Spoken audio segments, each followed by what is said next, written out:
ایک بار حضرت موسیٰ علیہ السلام نے اللہ تعالیٰ سے پوچھا، یا اللہ، جنت میں میرا پڑوسی کون ہوگا؟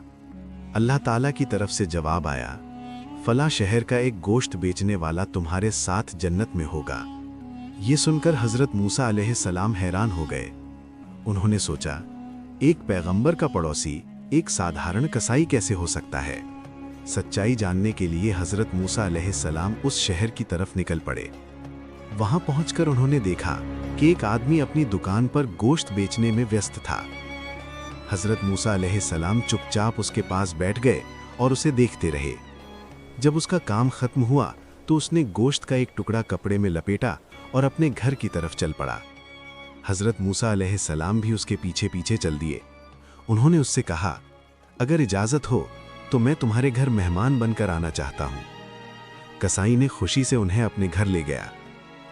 گھر پہنچ کر اس نے سب سے پہلے گوشت پکایا، پھر روٹی بنائی اور اسے چھوٹے چھوٹے ٹکڑوں میں توڑ کر شوربے میں نرم کیا تاکہ وہ بالکل ملائم ہو جائے۔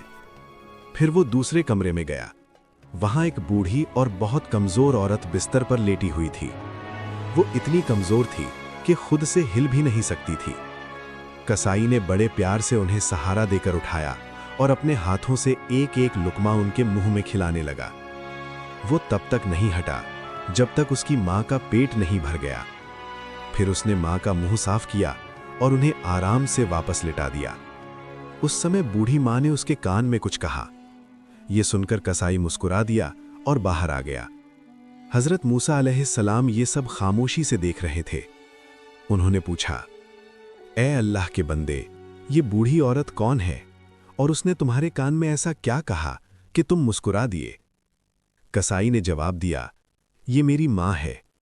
میں جب بھی گھر آتا ہوں سب سے پہلے ان کی خدمت کرتا ہوں۔ میری ماں خوش ہو کر روز مجھے ایک ہی دعا دیتی ہیں۔ وہ کہتی ہیں، اللہ تجھے جنت میں حضرت موسیٰ علیہ السلام کا پڑوسی بنائے۔ میں یہ سن کر بس مسکرا دیتا ہوں، کیونکہ میں سوچتا ہوں کہ میں ایک معمولی کسائی کہاں اور اللہ کے ذلیل القدر پیغمبر حضرت موسیٰ علیہ السلام کہا۔ یہ سن کر حضرت موسیٰ علیہ السلام کی آنکھیں نم ہو گئیں۔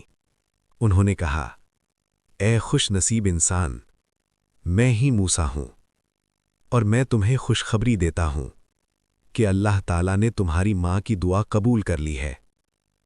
اللہ تعالیٰ ہمیں بھی اپنے والدین کی خدمت کرنے اور ان کی دعائیں لینے کی توفیق عطا فرمائے، آمین۔ اگر یہ کہانی آپ کے دل کو چھو گئی ہو تو اپنے والدین کی قدر ضرور کیجیے، اور ایسی ہی دل کو چھو لینے والی اسلامی کہانیاں سننے